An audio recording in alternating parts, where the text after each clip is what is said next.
close that right. Okay. Start recording. Oh my gosh, he started to record, everybody. What are we going to do now? Okay. Well, I have several things to talk about. We do have our project 4 coming up, and we need to look at our project 3. And is that where we are? Thank you, Julie. And also the discussions I've been enjoying, and I'm not sure if every single one of them has been graded yet. I've had questions on the resume format, and so I'm going to go into that for a couple of reasons. And so I thought I would just go ahead and open up. This is just a little, oh gosh. Well, it's not in that folder. Okay. I may have spoken too soon. It's not in my examples. I put it in a special place. Well, I'm going to just open up the resume template folder because there was a question that I had. And did I do it here?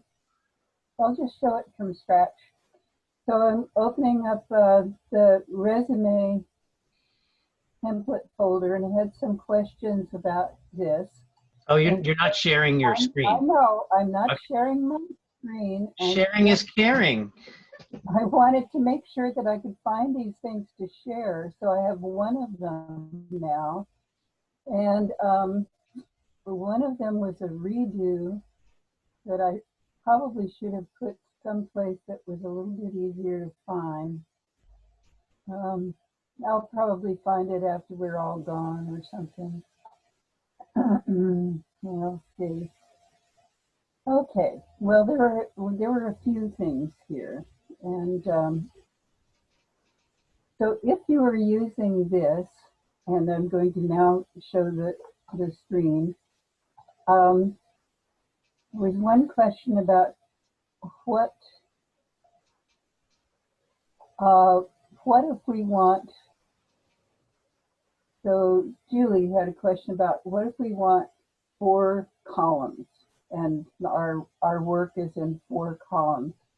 So this particular setup is just in 2 columns. Also, just to let you know that the typography here is not necessarily recommended. The order in which things appear, it can be changed based on a job that you're going to, so that you'd want to be paying attention to what's most important.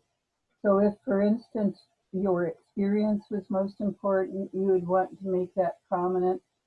If somehow the job skills are most important, which they aren't usually, they want to know about that, but you put things on the right that are most important, usually, reading in English, and so that you'd want to be setting up your work so that it looked, you're presenting it in such a way that it looked like the most important things were the most obvious. So either by size or by location. And I'm just going to take a look and see if I put, no, I didn't put nothing. Let's see what we've got here. So, Julie, I didn't actually get to yours to see exactly what, Julie, did you? Yeah, I was trying to get the columns to be 2 different sizes, the margin. Yes, that's the for whatever reason I couldn't figure it out. Okay. Well, if I'm just starting out with this one now here, and I want to set up a page that has more than 1 column. So if I set up 3 columns, if I want a narrower margin so that I go into go into, let's click over here, and go into document setup. So this is for the first, so I want to set up my document, oops.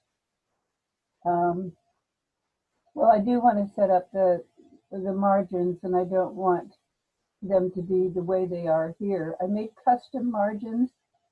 So let's make just a 1p6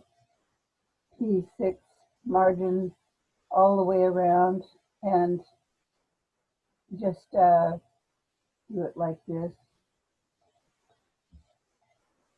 and make them all. I'm not sure why it's balking at that. Just the layout, and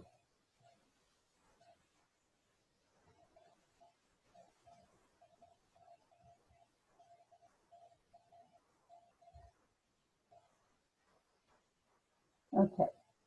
So what I'll have then is now a layout with narrower margins, and I want to then, I'm going to go in and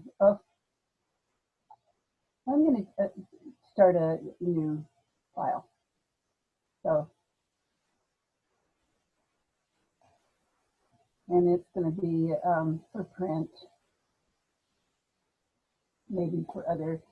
And so I'm going to have the number of columns is going to be 3, and they're going to have a 1p0 gutter, and then I want these to be 1p6, and I want them all the same all the way around. And other than that, I'm just going to go ahead and create that. So I'm looking at something that's more like this. So if you want to, these columns are usually locked. So if I try to pull on this, it's locked. If I would set up my page with as many columns as I need. So Julie, this would be where I go to do that. I've got the number of columns I need, but they're not in the right place. So I'm going to go to the view menu, and I'm going to go to grids and guides, and I'm going to go over to column guides and click on column guides like that. Then I'm holding down my command key, and I'm well, it worked earlier. I had to fiddle with it a little bit, but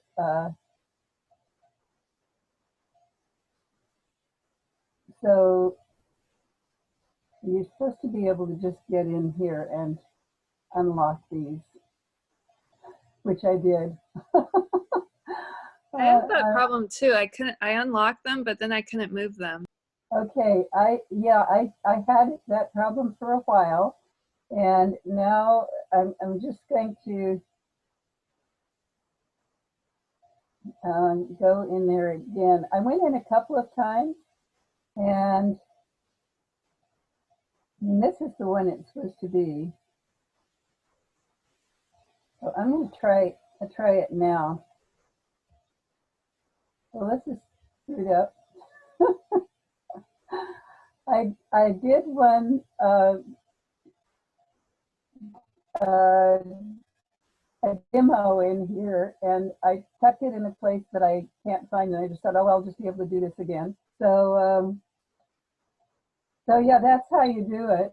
Let's go in and look at, I'm going to open up recent, and I'm going to do the 3-column resume here and see.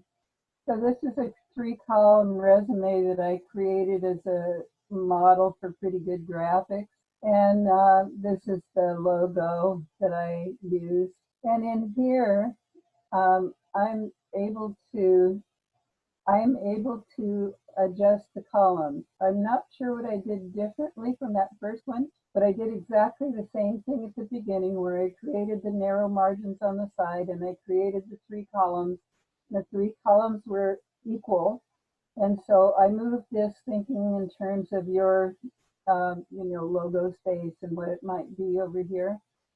And at some point, I'll have to figure out why it is that I can move these columns. I'm pressing down on the command key, pressing rather firmly on this key to the mouse to move these.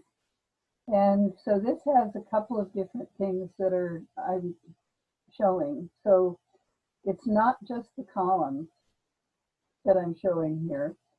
I'm also showing that there are only about, only really one standard sans serif font that has true small caps. So don't try to do that with any other fonts. I came across this problem when I was looking at a manual that's being created at Cabrillo for dual enrollment, and all of the headings were in fake sans serif small caps. And usually people don't know about that. There are all kinds of articles and things online about it, but it's, as professional designers, it's really important that you know about it so that you don't go and do fake small caps. So the face that is pretty standard is Calibri. Calibri has true small caps. I would make a note of that so that when I have objective down here, and if I want to make a capital letter there, it looks like that. If I want to make them all caps as all small caps, then I would take that capital away. But if I want it to be there, then I would do that. And Beth, how would one know if a font has true small caps, one may ask? You would, in sans serif, since there are almost none that do, you would never try to do it in sans serif. But if you did try to do it in sans serif, and you went over to, say, But doesn't that font you were in look like sans serif? Menlo O is fatter than all of these other letters. And if you're going to go over into, let's see,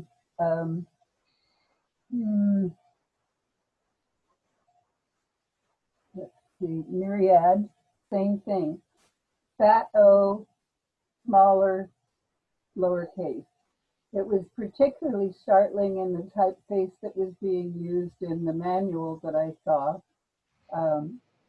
It stood out more than these. But then when you go back to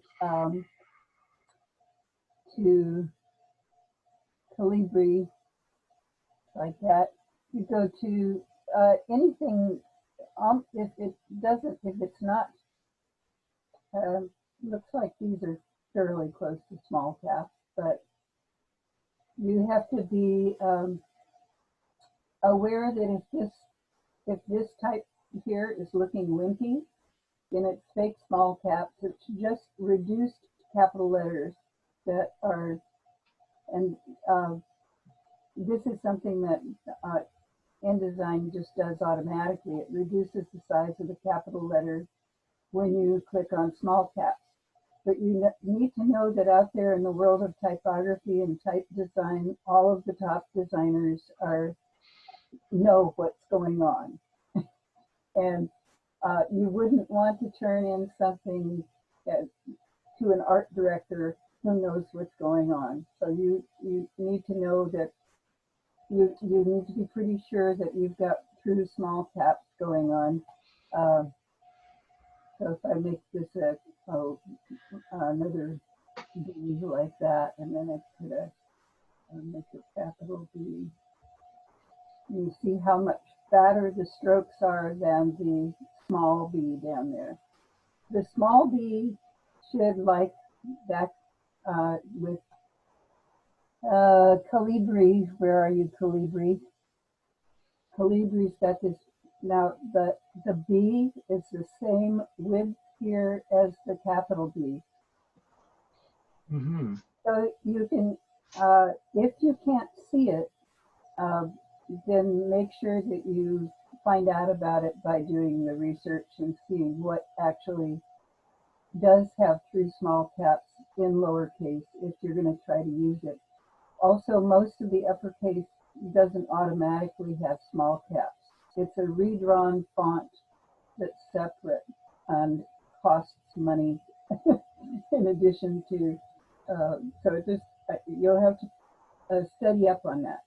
So that is one of the things that's going on here. So when I put lowercase, it's not because it's a good thing to do.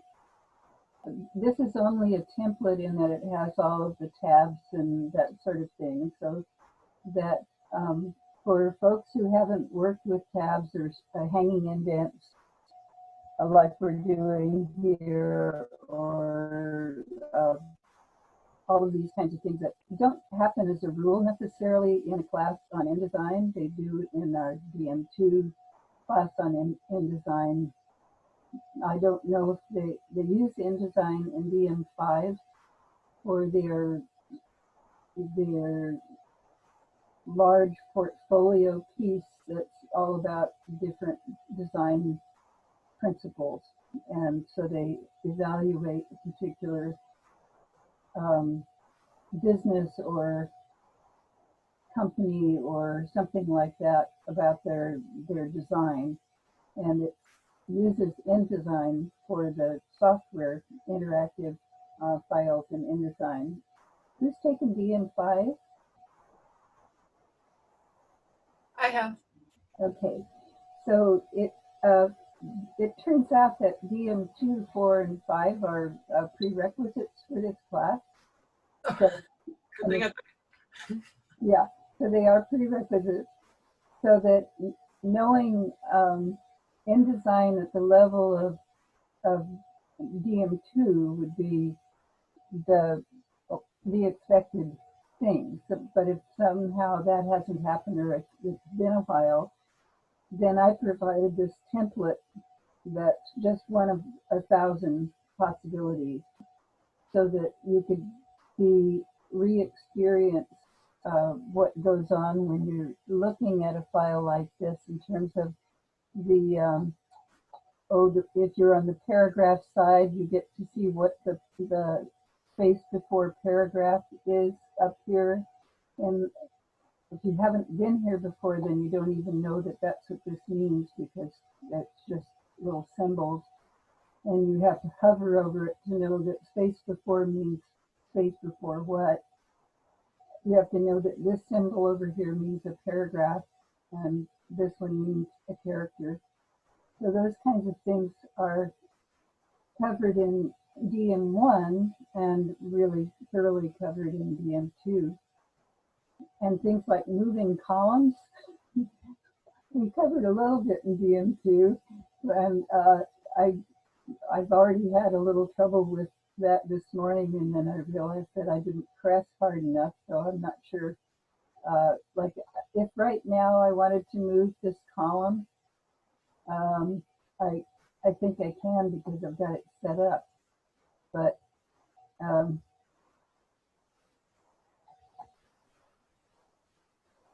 no, I can't. So I'm holding down the command key and that there. So that's interesting. So I've been running into things that are happening in CC19 and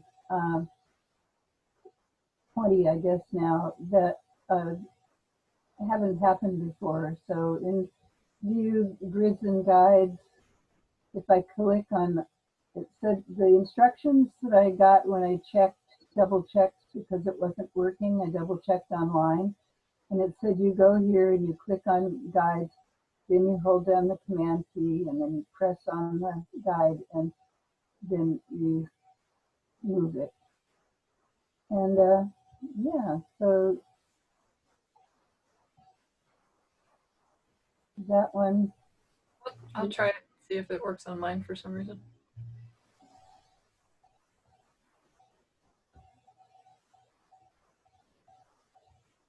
that's interesting.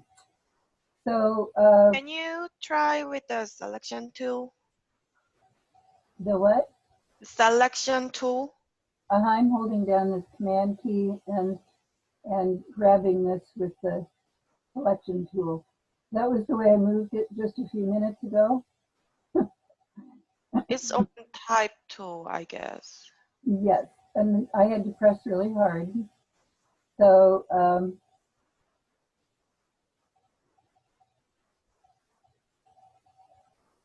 yeah, so that's very interesting. I would have to look into that more, but that's something that you can do. So that was to address the different columns. Okay.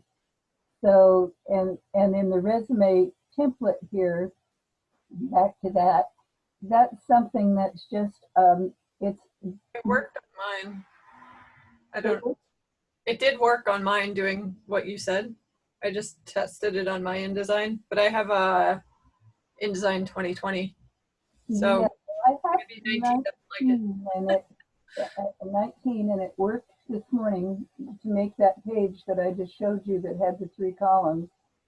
In order to make this with different widths of columns, I put the 3 columns down and then I did what it said to do online because it was balking. And I thought, okay, well, I'm just going to actually get in here and do this thing and just do like that and press down here. And this is something I've done for years. So this Yeah, is but yeah, not, it did work. So it might just be your computer's being angry because you're being recorded. could be my mouse and stuff like that. Who knows? And you'll see. It'll happen just as soon as the class ends. Exactly. So that is for that one. And then wanting to look at, I thought that I grabbed everything online and put it in a special folder. And I'm not seeing everybody's project. Not sure what I did with that, but let's just go in and these are not, okay. Hey, Beth, I emailed mine to you and sent it on Canvas. Would it be possible to maybe look at mine first? Because it is my sister's birthday, not to pull that, Oh, but yes. want to go Happy actually. birthday. Let's go do that. Let's try to do that right now. Thank Okay. you. I might not have gotten quite to yours. And so, yeah, so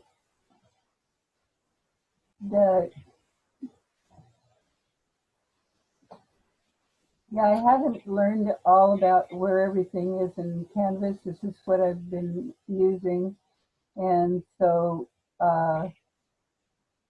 it should show up here, right? Okay, great. And so it may need to download it, but let's just see if we can look at it in here.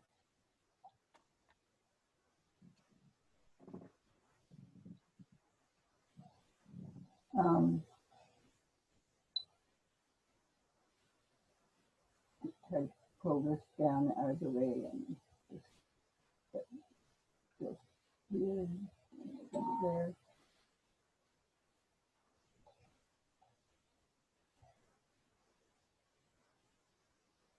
Okay, so we can look at this one right here, and if we need to look at any structural things, we can go over to that other one.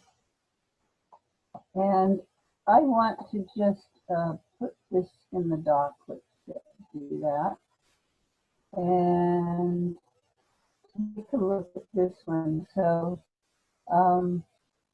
in this case, one of the solutions here for, this one long line, the same thing I did was to put an ampersand in between strengths and qualifications. Also, this is a narrow font, a condensed font, so that that also takes up less space. Also at the size that it is, this shows up really well, and it also kind of hangs back. It's not so obtrusive as something else might be. And I'd want to make sure to, let's go over to the, did I just set it here? Yeah, so let's get this one up.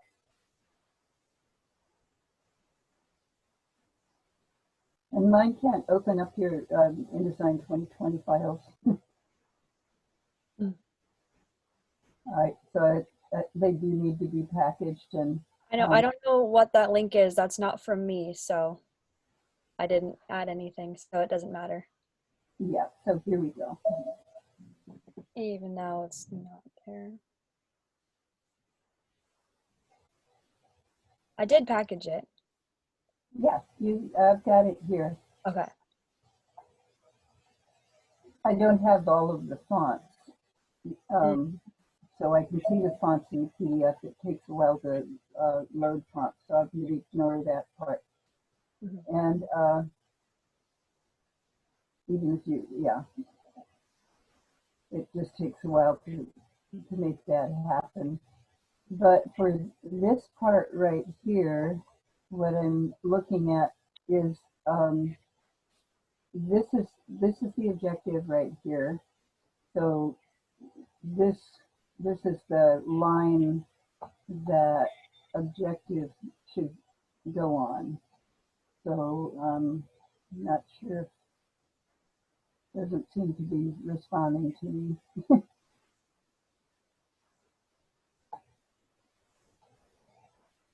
Is that blocked?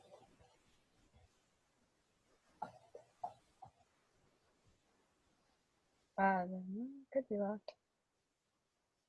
Is it on the master page or something? No, it might be locked still. I didn't think that would go over to your InDesign. Okay. Okay, so the unlock all on page. Huh? I'm hearing somebody talking, or else that's me on somebody's mic. So there's one place where you unlock all on page, unlock all on spread. Okay. So so for anything like this, what you would want, and these are that other typeface that I don't have, Concon Pro.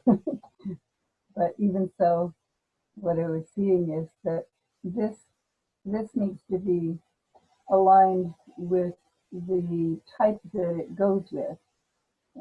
I'm not sure what that little line is there, but that's just good. Just Oh, I think she aligned the copy to the line and using the line as a separator. Oh, versus the line is connected to that. Yeah. Well, Yeah. the type is what's important to align to the type that's adjacent to it. So not just a little bit above it or a little bit below it, but have this baseline aligned to that one. Sometimes, so this wasn't really working that well in terms of having a line above it. So let's just put this, see if that can go.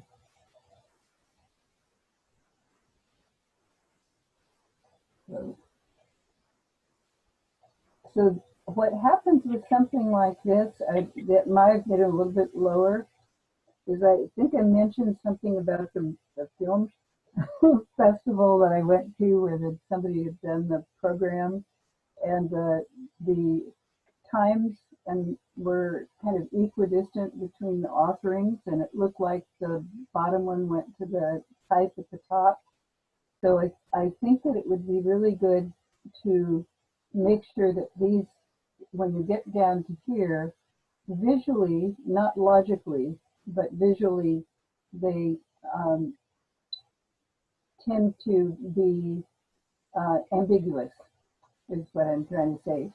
So making that maybe, and this we'll talk about the cover letter later.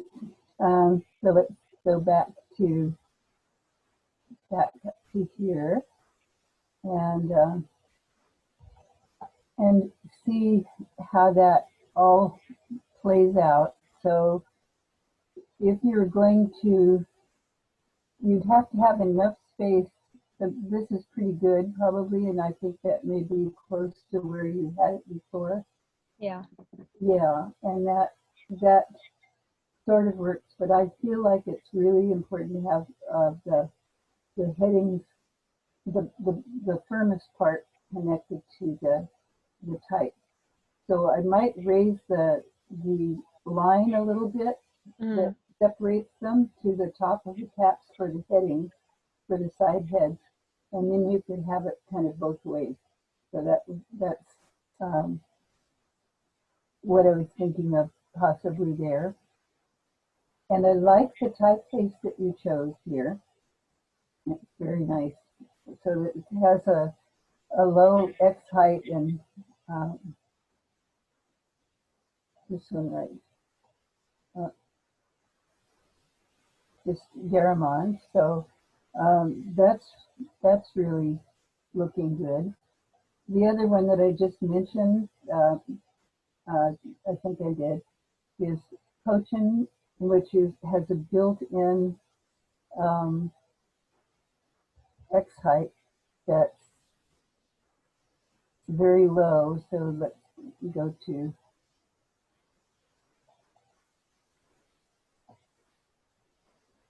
I've got some X frames over the top of each other here.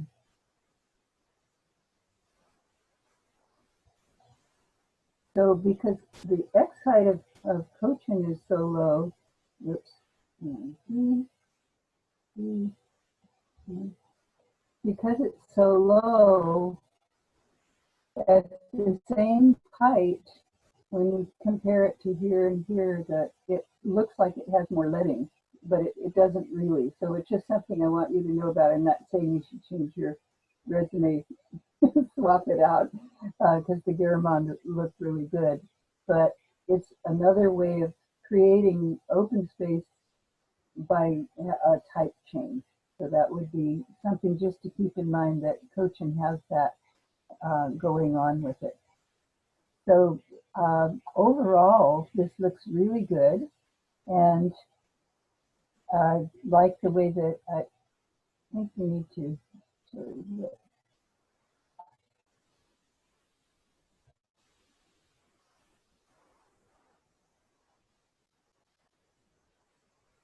So I'm looking at the ones down here below and kind of aligning it to these, but then I don't know.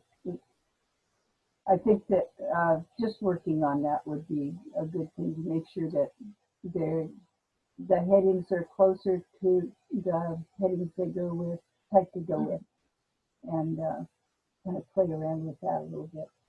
This is very nice over here, and this is coming up looking really good. The logo and the text that was with it. So we'll look at the PDF for that to see it better. And you've done a nice job on the letter. The relaxed line length is good, so definitely for a letter like this, keep the ragged right so that the letter forms all have a nice even space between them. And this is kind of more casual and less firm. So when you do a justified to the last line, a line left, it looks serious. Mhm. I mean, it's serious. This is more conversational when you have a ragged right, and the line letter spacing isn't forced to open up if you like you do sometimes when you have justification, you find that there are holes inside the type because it's trying to meet a line length. But if you have a long enough line length, that's not usually a problem, though it still is something that is not as welcoming as a relaxed, ragged right line length. So let's go over to the PDF so that we can see what you really intended here. And so you see the script and the logo, and that came out really nicely. And yeah, so this does work pretty well. It's just that this top one, I guess I saw this hovering, it seemed to be a little higher just because of the way the wording, I think, links to the words.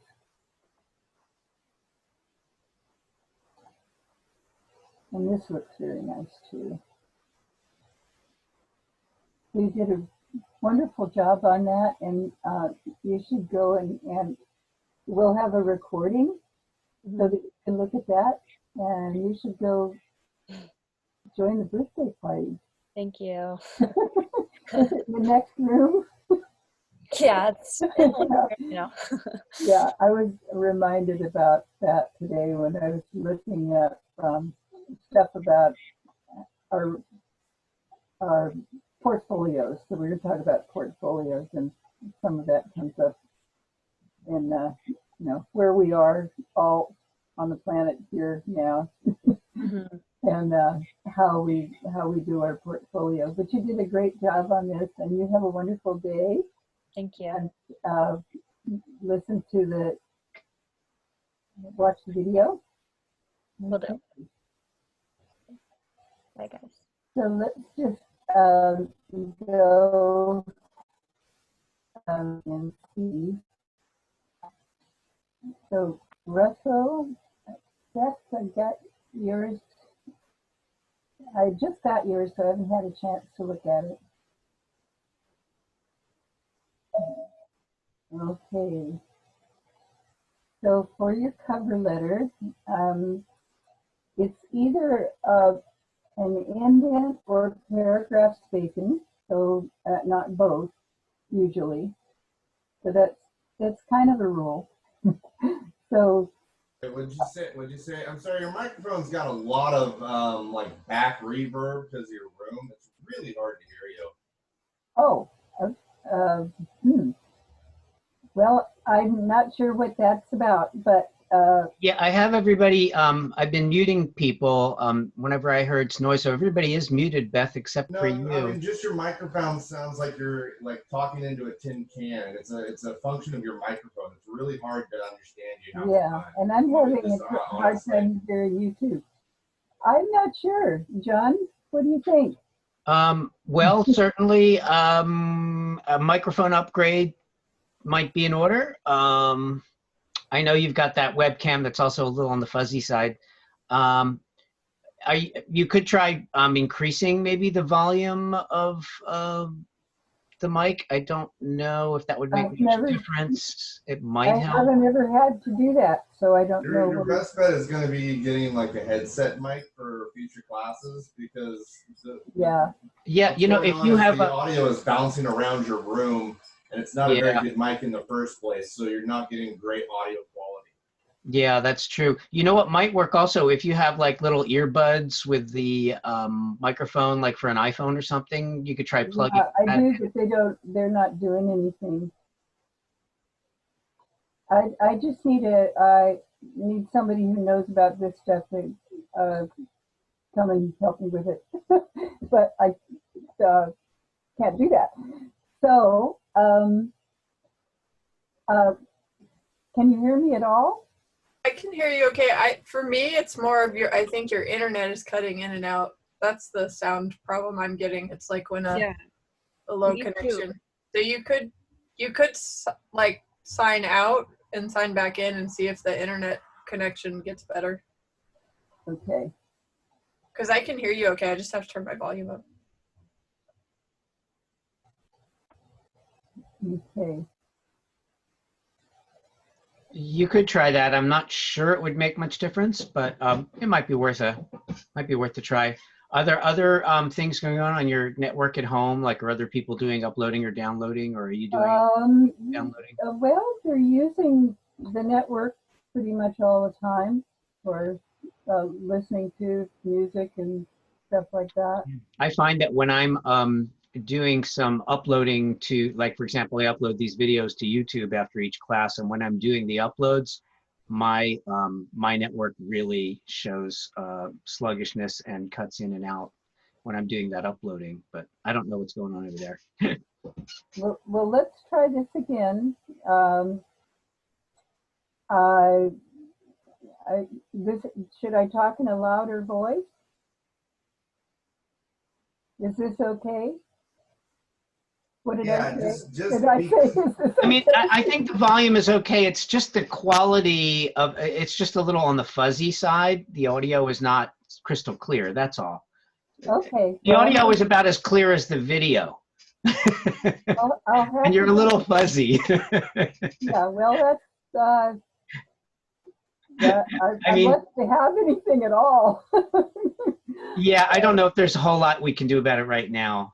No, we can't, I don't think. But the problem is noted, and you know, you could request a better webcam and mic from Cabrillo. That's something that you could do. Okay, Topic for another discussion. yes. Well, let's skip to this one right here. So we're looking at a cover letter, and the cover letter is might be to the person you're sending it to, and always in terms of typesetting, you would use either a first line indent or paragraph spacing, not both.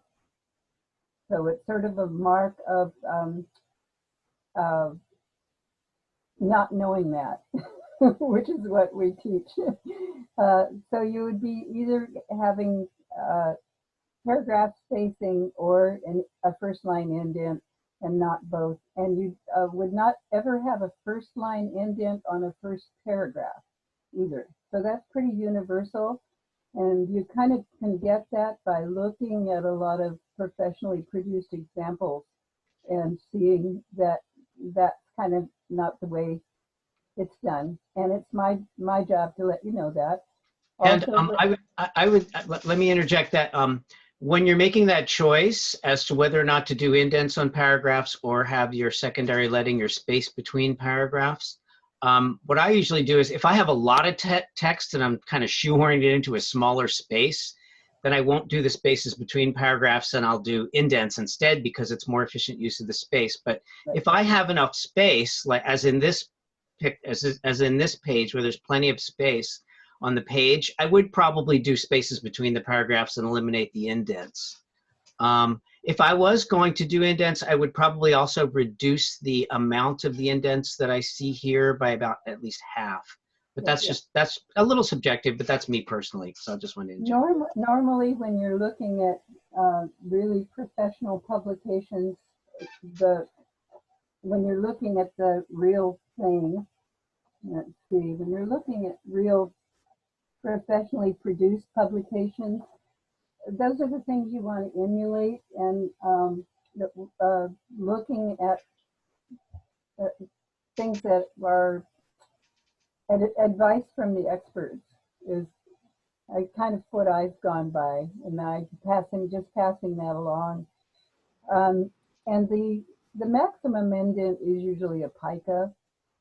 We learned from doing the National Geographic that it's 9 points in all National Geographic magazines. So if you're looking at a National Geographic like this, then and you're looking at the first line indent, and you take your letting ruler and you put it up to it and you examine it, it is 9 points, not 6 points, not a pica. So my job is to let you know what's being done professionally, and then you can either choose to do that or not. but I will keep pointing that out because that's a standard that I follow. Okay. So that would be something to think about. And if you are you can also use a little bit more leading on this. So it wouldn't hurt to have just a smidge more leading in here. So, And you could make that the column a little narrower maybe as well. You have a pretty long line length, and since you have the space on the page, you could use some of that white space on the side, one or the other sides of the text instead of just at the bottom. But you know, there are a lot of ways to go here. So and I yeah. like that. So for these, you would have no first line indent, or no, so that you would remove that. And these are also condensed by 30. So for some reason you needed the type condensed.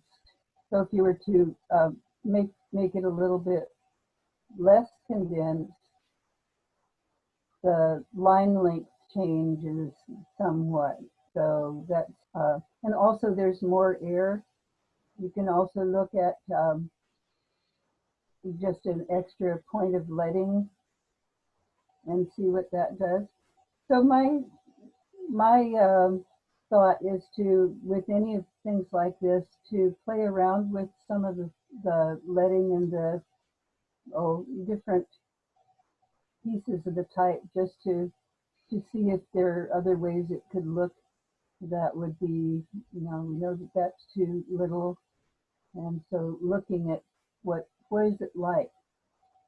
So just experimenting, and then for our indents,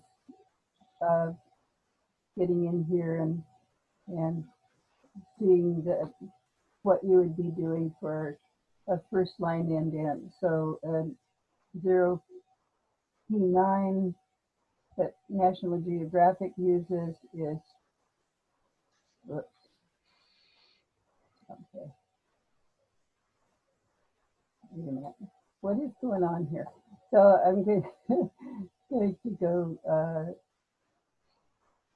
show hidden characters. Oh, so that's a tab. So yeah, so an indent is set with a first line indent, and that would be right here. So when you select these, you've got the first line indent that's happening, so you can see how to set a first line indent. And so this is kind of standard. It's 1 pica, and as I said, that's National Geographic. So, but that's with 10-point type. So that's a different thing. But so you would need more leading, but again, for the first line, you have 0 leading. So that's the story on that, the various things that you can do with it. And we'll go over here and take a look at this one. So I'm going to do a Shift W to kind of. Beth, I was just going to make a comment. If you go back to the cover letter, I'm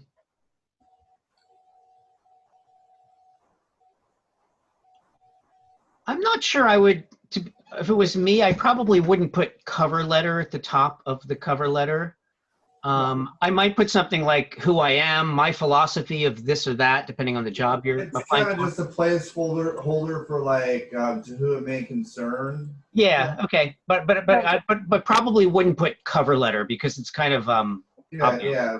Like I said, that's all. It's Minor kind of, point. it's like a placeholder to Yeah. whoever Okay. It was just a minor addressed point. to. Minor point, but I just wanted to mention that. Thanks. Well, I would put to whom it may concern here. I wouldn't put that on a letter in the first place, to whom it may concern. I mean, it would be very pointed for who it's going to. Well, so that you could say, yeah, probably be a good idea to say, dear so-and-so who's a manager of such and such. That would be something to make up a person so that you can, it looks kind of not a placeholder, but more like a real letter. Mhm. Yeah. Okay. Yeah. And then, a few places, a couple places, one. Yeah, so one space between sentences is looking pretty good here. All right.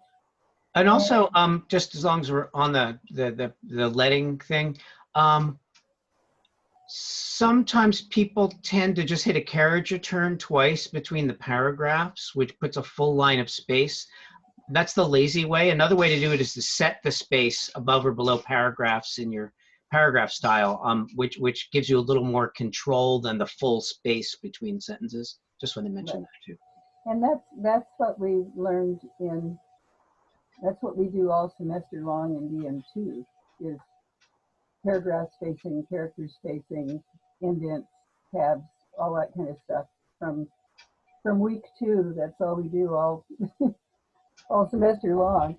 So that's something that should be kind of carried forward and noticed in terms of professional. I mean, certainly it's pretty easy. It's the old quick and dirty and lazy way to just hit the return key twice between paragraphs. I mean, I've done that a million times myself, but for something really professional like this, you want to take a little more care.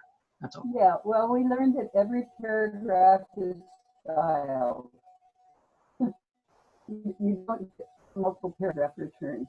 It's just you style all the types. So that's part of what we're carrying forward into this class. Okay. Sorry, go ahead. I'll just keep interjecting my. Well, yeah. So it would be okay to probably put not to whom it may concern, but make up a recipient and maybe put that in there as a or if you know it's a hiring committee, you could even put, dear hiring committee or whatever. But yeah. Right, something like that. And yeah, I don't have everybody's in here, so at the break I'm going to have to go search around and find out what.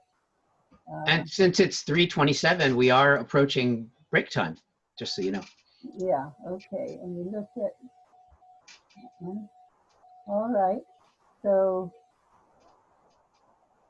yeah, I have them in a special folder here. I'll search by name and locate what I did with that.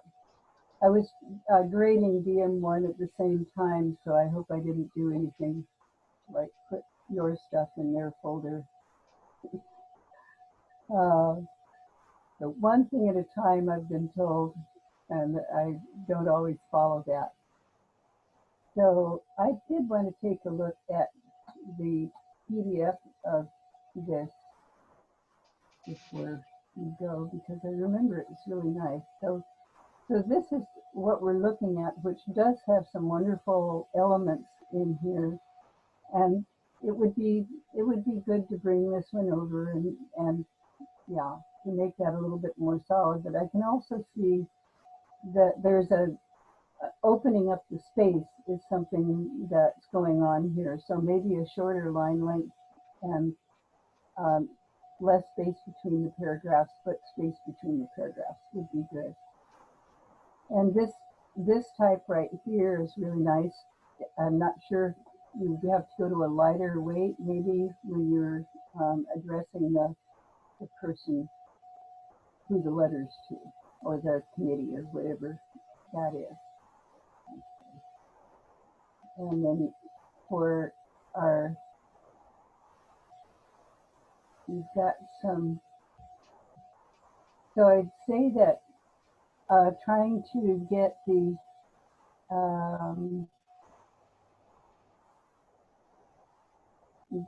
some alignments might be good here. So when you have this indent here and less solid, there's a visual ambiguity that takes place.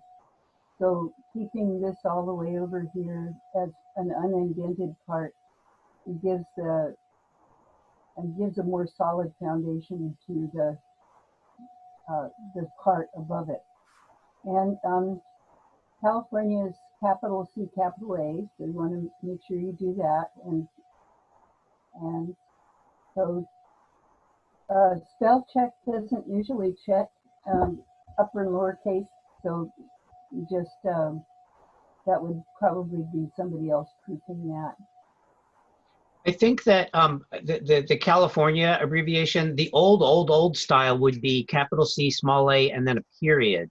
And that's been many years ago superseded by this CA uppercase with no period. So if you're going to do a C and a small a, I think you're supposed to use the period, but I think that's kind of obsoleted at this point. Yeah, and I think you want to use a capital C, capital A.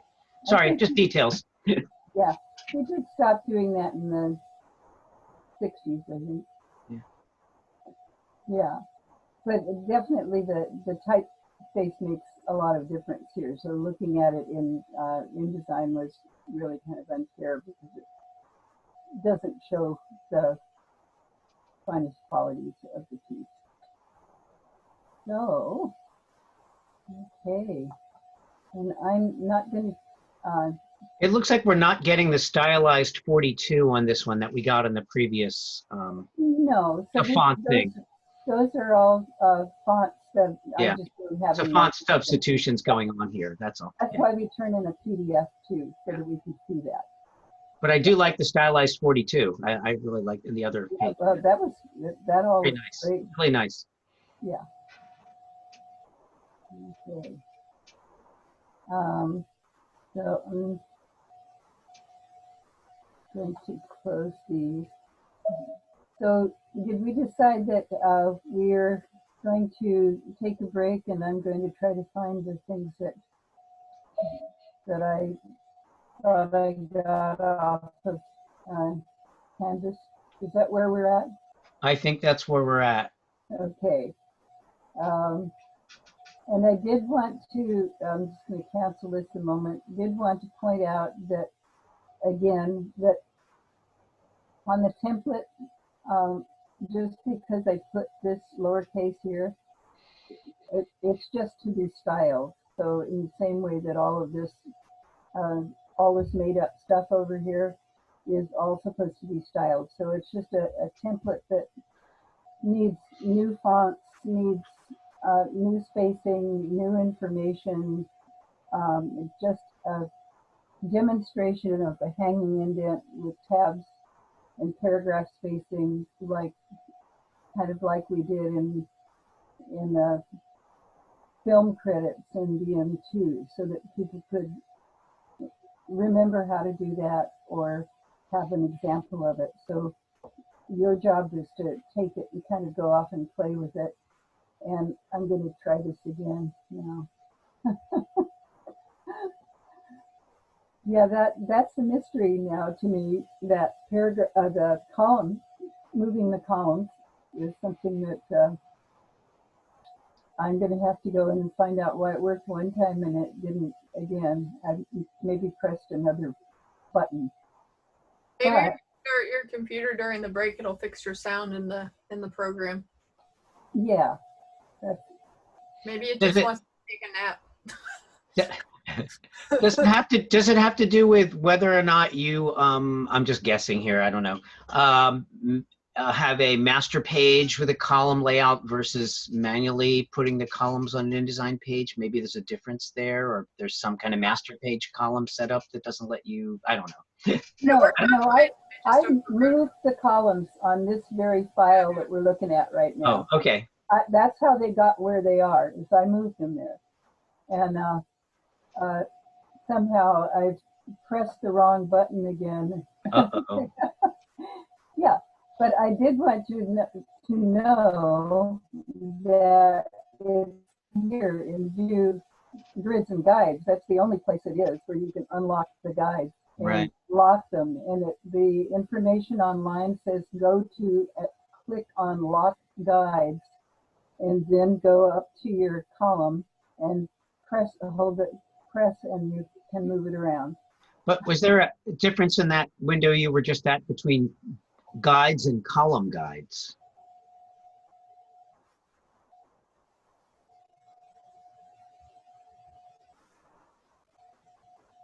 Yeah. No. Oh well, who knows? No, that's something that, so it worked for me before class and it works for Julie during class so that we know that it's not like but it's something that's intermittent. And I just thought it would be a really cool thing to know. But there we are. Okay, so I'm going to close some things up while you guys are taking a break and see if I can get things functioning a little bit better and locate your files that I got off of Canvas and put into a special folder. So